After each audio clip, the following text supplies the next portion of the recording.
West Hill United is a progressive spiritual community where how you live is more important than what you believe. West Hill United is a people, a place, an idea. We are a community living out of a progressive faith, striving to make a positive difference in our own lives, the lives of others, and the world.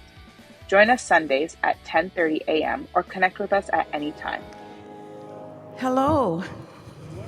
Good morning.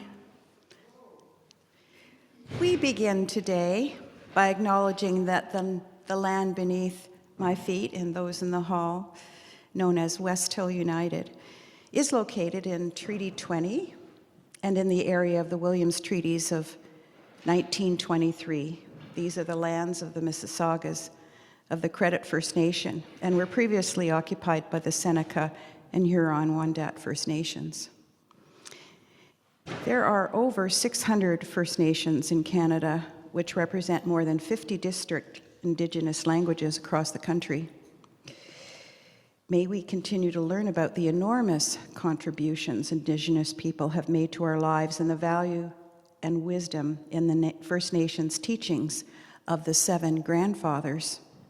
Children are taught to practice living their lives with these values, enabling life and promoting harmony and balance with everyone and everything in creation. The 7 grandfathers' values are wisdom, truth, respect, bravery, honesty, humility, and love. A big welcome to everyone from far and close, in person and live on the internet, as we come together to further our wisdom about the 7 grandfathers' value of love. My name is Anne, and I'm joined by Joe online, Scott and Babette, Martin, and importantly the tech crew led by Aidan and joined by Nora and Ian. And I'd like to thank Joe for designing this delightful series of perspectives all about love. Today brings the second in the series, a special nod to Scott. And his perspective is titled, Love and Be Loved. The why. In the e-blast, we are reminded that love is studied academically in sciences, psychology, all kinds of forms. Yet it is still not easy to define and even harder to put into practice. Kurt Vonnegut in The Sirens of Titan says, a purpose of human life, no matter who is controlling it, is to love whoever is around to be loved. Carl Sagan puts it this way, for small creatures such as we, the vastness is bearable only through love. So welcome all. It's going to be a loving gathering.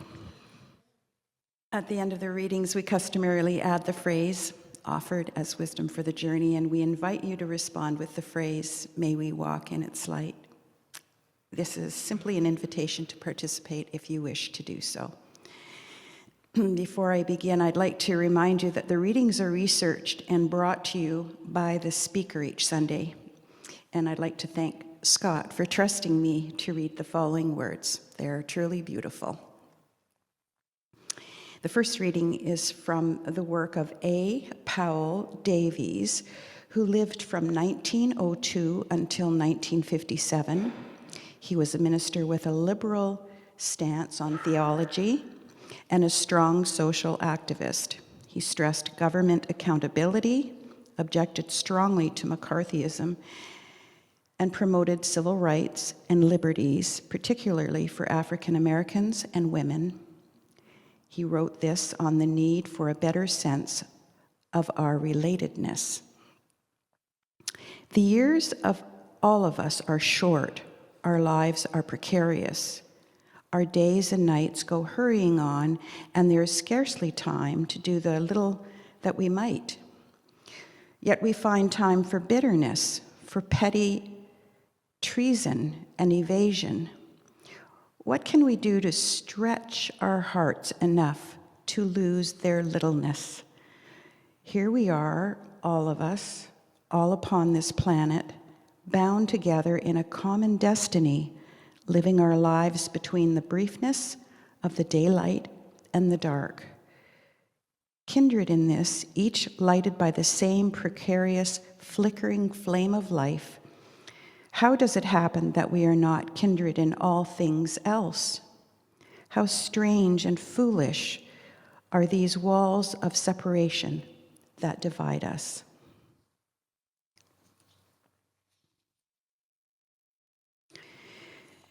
The second reading is from a letter by Benjamin Franklin, who was born in 1706 and worked as a candle and soap maker, a writer, humorist, philosopher, political theorist, scientist, inventor, printer, foreign diplomat, civic activist, revolutionary leader, and a polymath, which I looked up and means, of course, a person of great learning in several fields of study.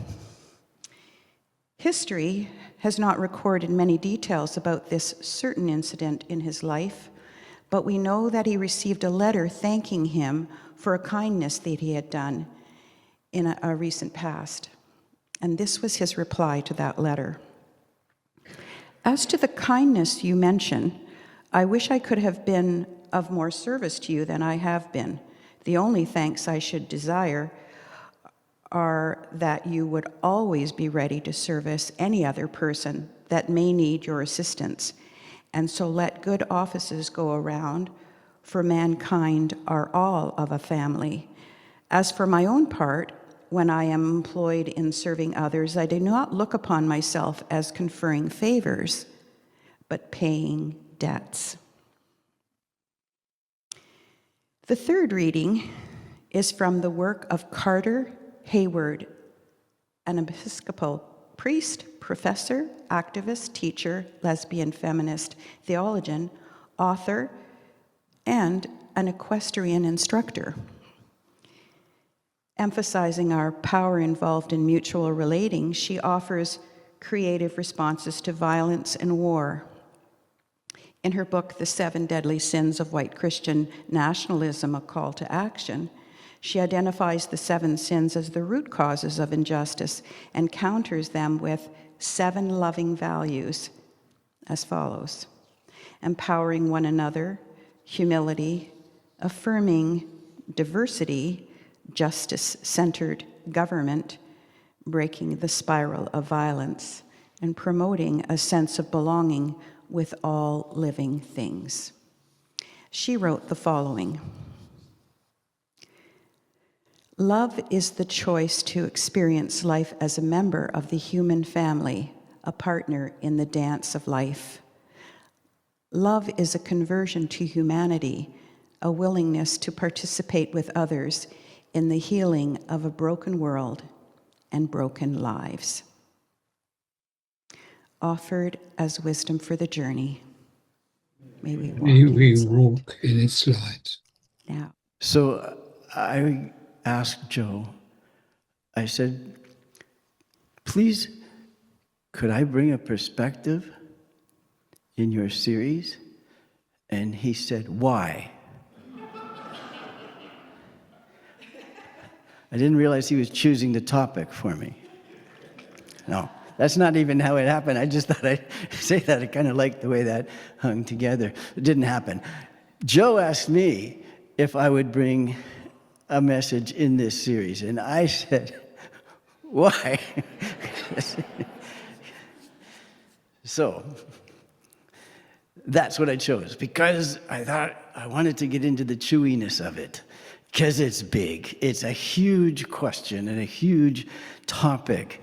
And my colleague in music reminded me to not get too much packed in the message, which is quite right, because it's so thick. But thank you. It's part of the, if you ever want to join and be a welcome reader, that is part of the job. Set up. Thank you, Ian. So, why love? Why love? And my focus is not going to be on why should I love you particularly? It's that wider you. Why should I love the you at all? What, in the largest sense? And it's really two questions. One is, before we even say why, it's what is this thing called love? This crazy little thing called love. So many songs. I think I put it on the blurb for the message. How many? Over 100 million songs about love. And they all seem to know what they're talking about. That we know what they mean in different kinds of love. And there's so many theories.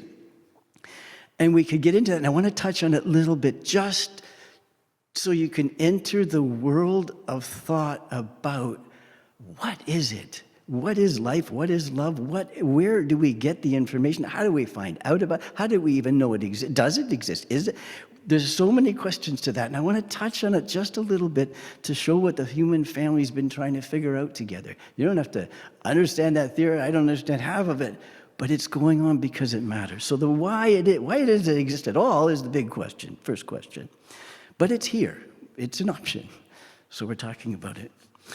The next part of that question is, why should we love instead of not? Why should we care instead of not caring? Why should we love instead of denigrating someone? Why should we love instead of neglecting the news that tells us what happened south of our border here recently? Why should we love? Why should we love? And I want to sort of give you my answer right at the beginning, and it's just an answer that's been given by so many. It's to insert the who. Why? Insert the who and ask, does that person matter? Any who. Anyhow. Does that person matter? And that's the question we have to answer. Because what if we said, no, that person doesn't? So, but if we don't want to say that, and we want to say that person in Gaza or that person in Venezuela, all the places, do they matter? Then we've got a part of our question answered, because love says yes, it matters. I wanted to take you through some pictures here. Oh no, I don't. I mean, I do. Could you? Sorry, no, it has to be Anne. She's my assistant. There's a clicker on the left side of the piano there. Yeah, and if you just press. Piano. Yes, thank you. When Aiden saw how many slides I had, he said, "You're doing it." So I'm doing it. That is a symbol. Now, if I put that on anywhere, that says love. That is just a symbol of love from. And we who was the speaker that told us that, of course, in other cultures, it's not the heart; it's other parts of the body. The liver, that's equally ugly in its reality. But this is the symbol there. So now I wanted to take you on a little, it works. That is a Victorian age Valentine. If you're really old, you may have received a Victorian age Valentine. The next one, we're coming up a little more into flapper world. That's a Valentine with a heart in it. The next one is from 1921. And it says, I think it says, you can't dodge that one, be my Valentine. I want to say, as an aside, I looked up a lot of old Valentine's cards, and they were pretty, demanding and assuming a whole lot. And I thought, we gave them out to our whole grade 3 class, right? And anyway, so I wanted to find out, did you grow up with those? No. It's odd that everyone's nodding because we got different ages in the room. But and then your mother would always say, "Now make sure you give a Valentine to someone you think nobody's going to give a Valentine to." That was it. Next picture is fabulous. That is the earliest recorded piece of art with a heart in it. Now you can hardly see it. The fellow in blue is handing his heart to the queen in an act of love. But I like to think she's about to bat it out of his hand. Don't you see that? I think that's what it looks like to me. No, thank you. Which I just want to say is a very important right to have, to say no. Next one. That has become a very understood symbol of love. And you make it with your hands. And you can make it many ways. I had a slide with 21 different ways, but it kind of faded out when I put there. So I'm going to ask you in the room if you would like to try and make one of those. Okay, and on the hall, and if I'm going to flash for a second in the hall. So you got one, okay. Now could we just have a gallery view for a moment, just to see if they're, look at them, all the love coming from the screen there. That's, oh, somebody's floating love of Christ. Very lovely. Okay, thank you. So that is the symbol. And this is two people making it together. Two people making the heart together. That's quite lovely. And then more than two people, and maybe more color, more background. And then we've got pictures of hearts with the message in the heart itself. That's a lovely one. And then this one. That is made up of that symbol you just saw many, many, many times in color. So I did this to it. You know, you could see them all. Do you see all the little? But then you couldn't quite see them, so I went there. They lose a little pixel strength there, but that is just, how do you back up? Wait, I can back up. There, so that's what it looks like. That's what you can download that, and then you can look at it there, and then, so that's that. And then putting a message in how you draw the heart and what colors you put in the heart sends a very strong message. Now, there are two types of heart maps. Two cartographical trends from the early modern era where they messed up with a regular map. Just by the way, you've seen maps like this. This is the most famous world map in a cordiform projection, and it was published a succession of times to have people think differently about the way the globe looks or the world looks. So that's from the early 1531. That is 1531 conception of the world. So cordiform means you're messing with what it looks like. And they've been put into hearts. And here is a heart cordiform map. And I love that because it's putting the whole world in the heart. The whole world in your heart. Beautiful and hard to do. Now, I wasn't going to show you these next two because they're so bad. They're just so bad. So another kind of, that was a cordiform. Another kind of map is called an allegorical map.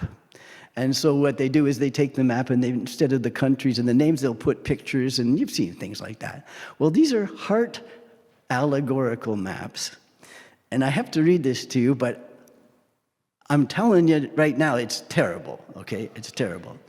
That is a heart-shaped map of women's hearts. That's a woman's heart. And I'll tell you what's in there, okay? This is done in 1830. So, the open country of a woman's heart, exhibiting all the internal communications and the facilities and dangers for travelers within this country. And it has things like Feather Hill and Fashion Plains and Bonnet Ridge.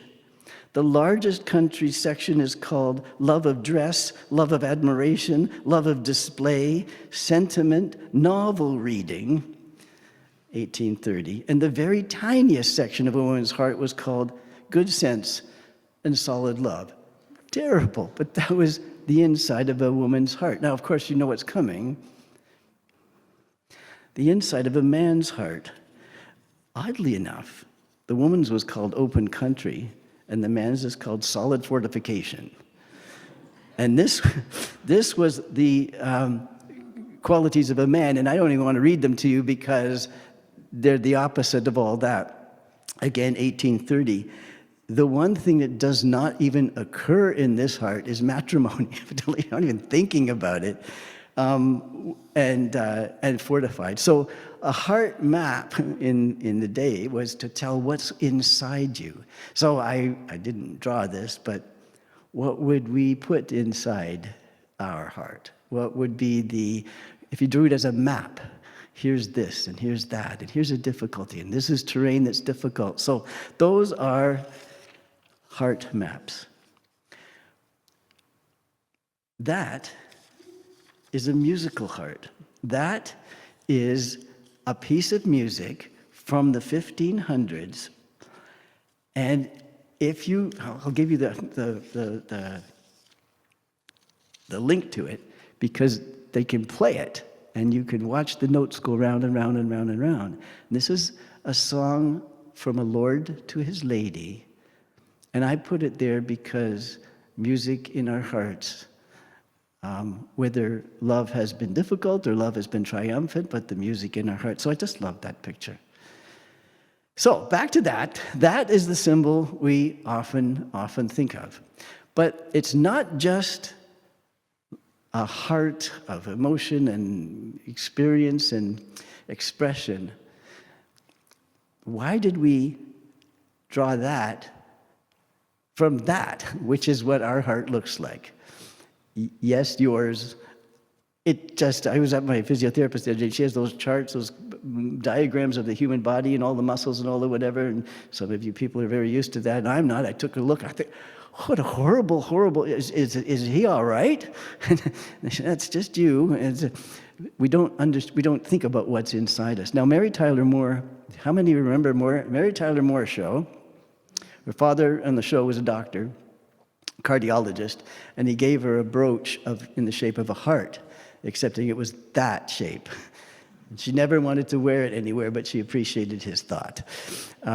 So that is the real heart. So I looked up why that ever became the heart shape you're familiar with, and it's because if the technicians on the electrocardiogram machine leaves the readout long enough, that's what happens. That's not what happens. Everyone's looking so seriously. No, that's just somebody's depiction of someone's heart happening in there. But I don't know why it ever became the shape it was. But as much as a heart is a symbol, I wanted to add this. What is that? That's your brain. And a lot of the answer of why love, has to do with how we think, what our ideas are, what our opinions are, what our theories are, what our prejudices are, all that in our brain. And I found this marvelous picture of a brain with they call it a word cloud, with all the things that go on in the brain. And I'll just read you some of them, and they all have something to do with why we love. Listen, hold, invite, wait, greet, accept, sense, notice, trust, breathe, track, observe, pause, attend, review, consider, choose, all going on in that thing in your head, and it affects the answer to why. And somebody drew a beautiful picture of the sparkling wonder of our brains. I love it. I'm going to come back to it later. How do I do that? Did it?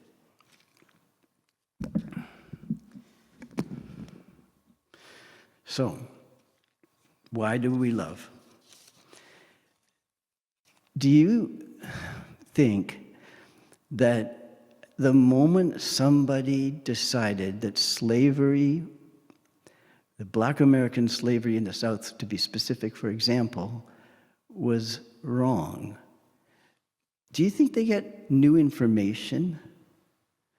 Or do you think they found out something they didn't know before, and all of a sudden they think, oh no, this isn't right?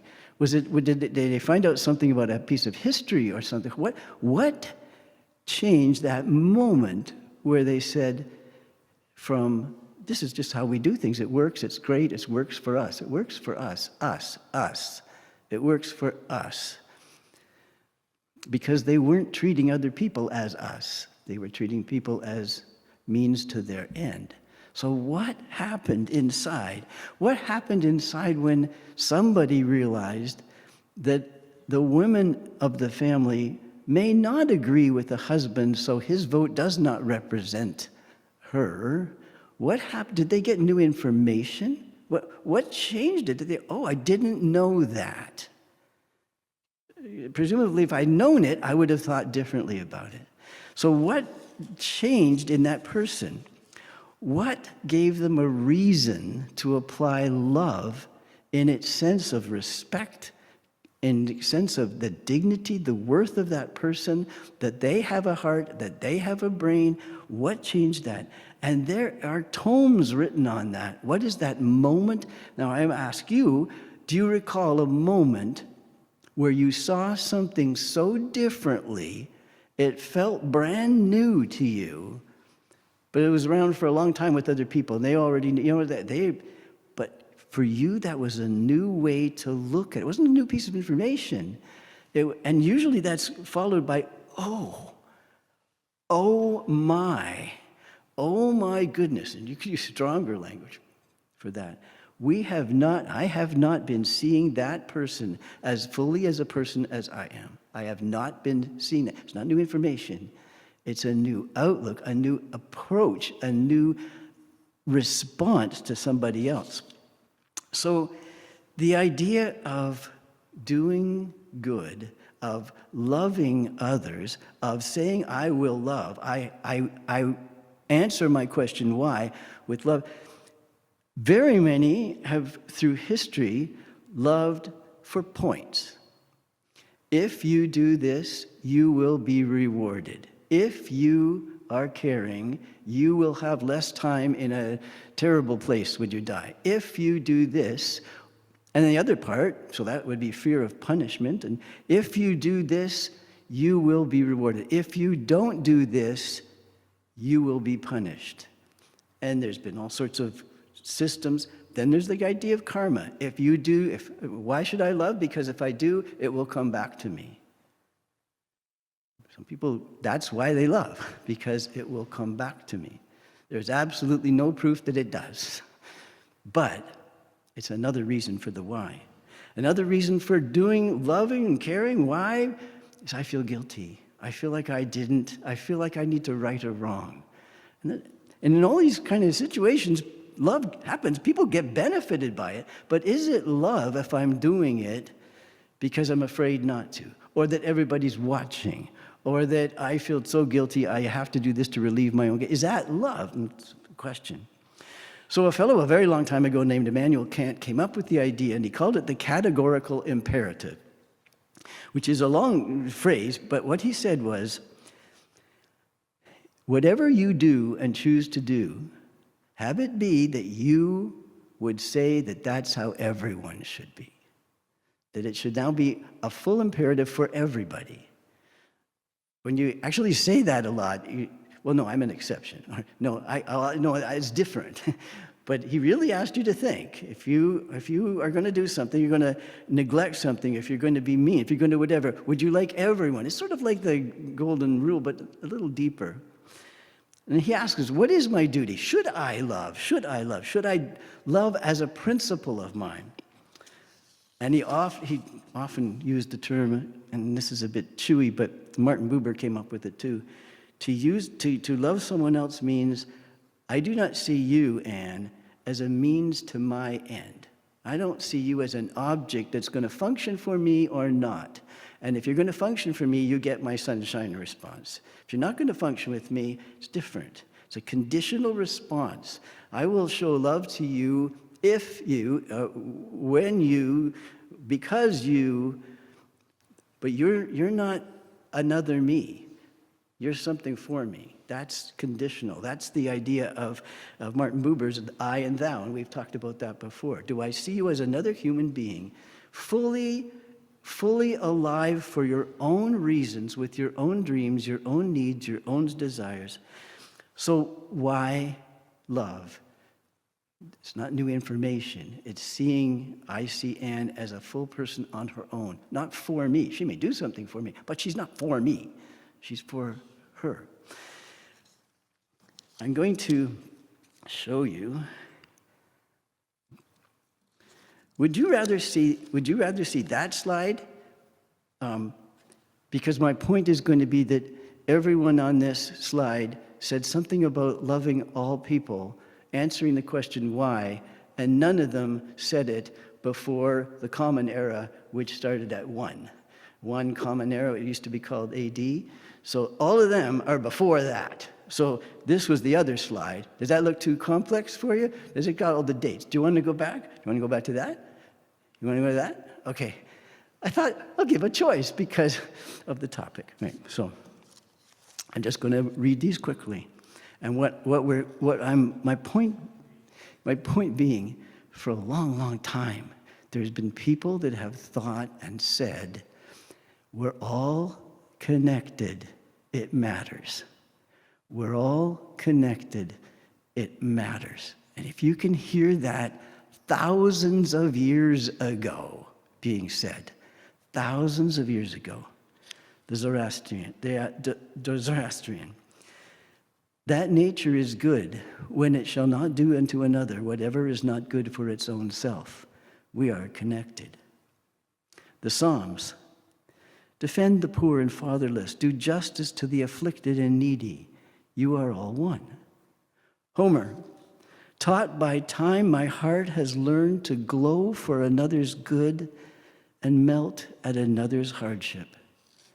Proverbs, don't say, I will do evil to him as he has done to me. If your enemy is hungry, give him bread to eat. If he is thirsty, give him water to drink.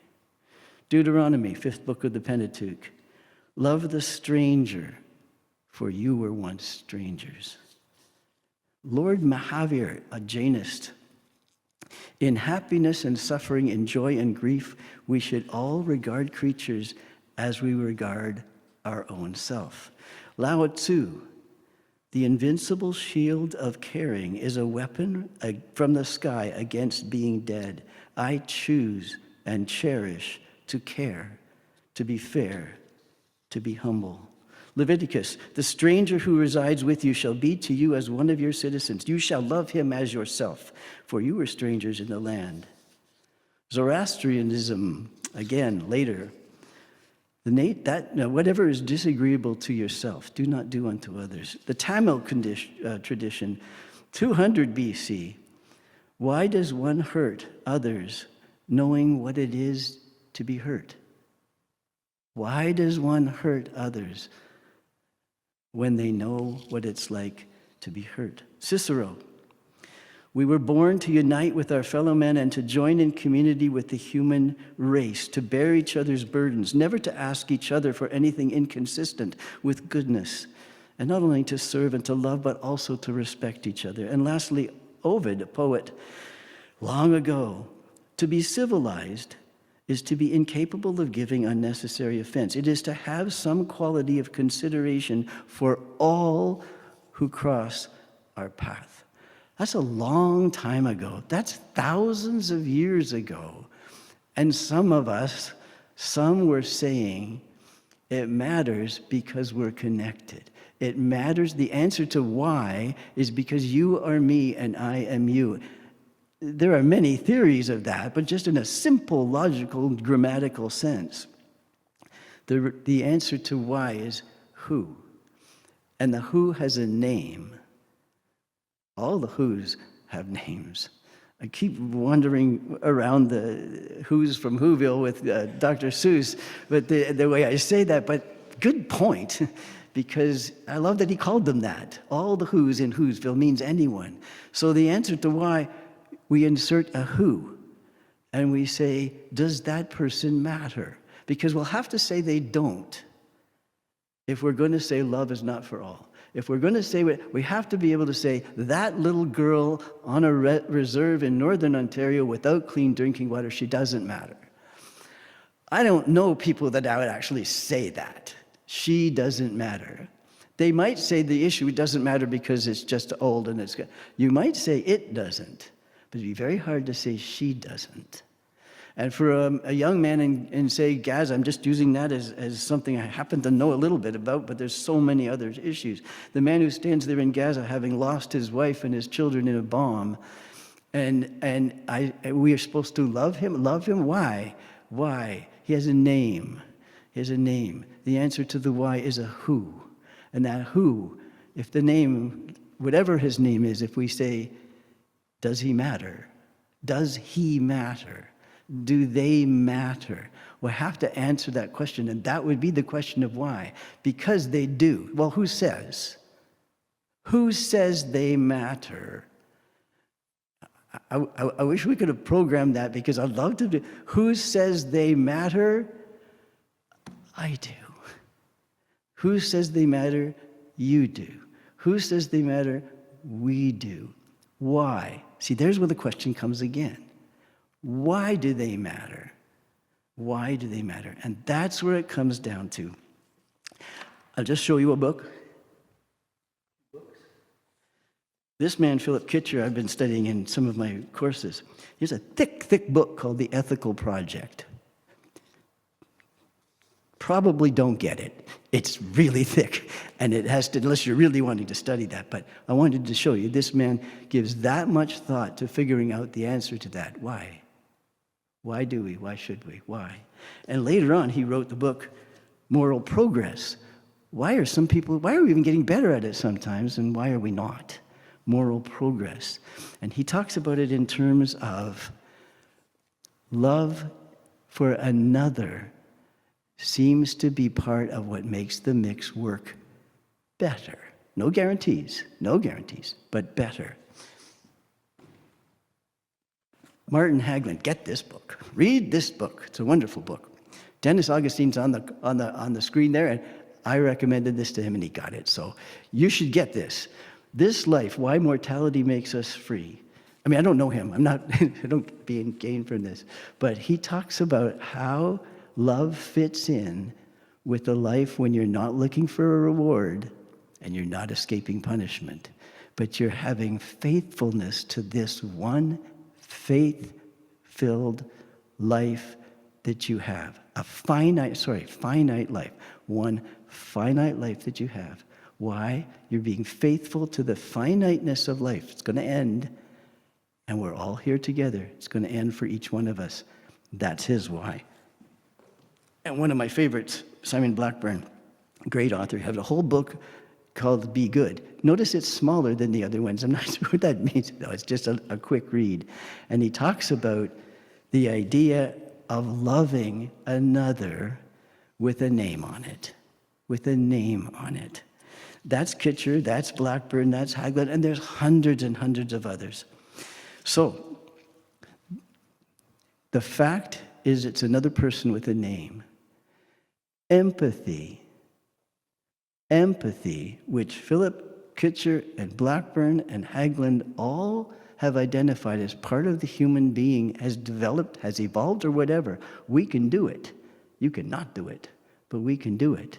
Empathy says, not even what I would feel like if I were in Martin's situation. What would I feel like if I were in Martin's situation is still what I would feel if I was in Martin's situation. So real empathy is, what is Martin experiencing? What is Martin feeling? That's empathy. So the fact is, Martin's a who. My empathy says, what's happening in Martin's life? And my answer to the who is, does it matter? If I actually think, no, he doesn't. Not it doesn't, he doesn't. Or he does. He does matter. So the fact, he's a who, empathy says it matters. I feel that, if I were Martin, I would feel that way. Or if I were Martin, I might not. But Martin is feeling it. Martin is experiencing it. He's a who. How do I love? So the choice to love, the why comes in from those two things. He's a who, and we're all connected. We've been telling that for thousands and thousands of years. He's another one of me. Very different, very, very different. Background, could be completely different. I may not understand him at all, but he's another human being. And then the empathy kicks in and says, what is that person experiencing? The man in Gaza is experiencing horrific, horrific loss and pain. The little girl on the reserve is wondering why no one in this great big province thinks her water is important. They're experiencing harm. That's all we need to know. Do you need to know more than a who is experiencing difficulties? Because then we have to say, does it matter? Or do they matter? And if our answer is they matter, then what do we do with that? What do we do with that? What can I do about that man in Gaza? What can I do about the people in every country? What can I do about what I hear on the news of a travesty of justice that angers me to the core, and I feel I can't do anything about it. So there's levels of that. My empathy is there. It matters. And I will choose what I can do, whether it's write a letter, whether it's vote, whether it's shop differently, whether it's get into that conversation with a friend that's difficult to talk to about that. I will do what I can because it matters. Why? Because they're a who? Because my empathy says they are feeling harmed, they are feeling hurt, they are feeling whatever, and my choice there is to say it matters and then figure out what I might be able to do about it. I almost didn't even want to refer to this, and you read the reading so beautifully. Thank you for that. The first reading said, what can we do to stretch our hearts so they lose their littleness? And really it's just putting the who on all the issues instead of an it, the who. Kindred in this, how strange and foolish are these walls of separation that divide us. Benjamin Franklin said to that person that thanked him, all I want you to do, and he didn't know the term pay it forward, but that's what he was saying. I want you to go around, I love the phrase, and so let good offices, or like I say, good deeds, go around and around, for humankind are all of a family. So families have names to them, and empathy says, what are they experiencing? And the last reading was, love is the choice to experience life as a member of the human family, a partner in the dance of life. Whew, I love that. A partner in the, you're my dance partner. The man in Gaza is my dance partner. The woman on the reserve is my dance partner. I don't actually physically dance very well at all, but the idea is so splendidly, we're together. We're dancing. The dance is both of us. And then she says, love is a conversion to humanity. So instead of an it goes to a you, a thou, a name, a person that's part of the dance, that's part of the family. And then she says, a willingness to participate with others in the healing of a broken world and broken lives. So the two questions of why. Why is there love at all? Tomes of responses on that. I don't really know, but it's here as an option. It's something human beings have discovered as a way of being. Don't have to do it, but it's an option. So why is it here? Don't really know, but it is, and I'm so glad. And why do it? Why love instead of hate? Why love instead of neglect? Why? And it's because of that next question, who? Who? And the person has a name. And even if it's a big organization, all the people in the organization have names. And if it's a culture, they have names.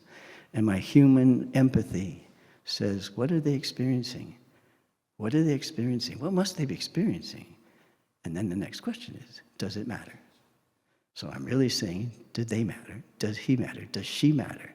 And the resounding answer we want to give from our heart is, yes, of course, yes, yes, yes. What can I do to help? Yes, what can I do to help? Maybe that small, maybe huge, maybe whatever. But the impetus is, what can I do to help? The program New Amsterdam, the television with the doctor that came as a new doctor ahead of the, always was saying to him, their problem would rise, and he would say, how can I help? How can I help? Drove them crazy, because he meant it. How can I help? So why love? Why is there love at all? Don't know. Don't know. Many tries at it, but don't know. But it's here. It's an option. So we've come up with this idea called care and respect and dignity. And why love instead of any other response is the answer of the who. Who? The person has a name, and the question is, does it matter? If the resounding answer in your heart is, yes, it does, of course it does, then it's, what can I do to help? Big, small, little, whatever. So why, who, and yes. Why, who, and yes. Thank you. Become a sustaining champion of West Hill United's work by committing to an automatic monthly donation. Learn more or donate now through Canada Helps.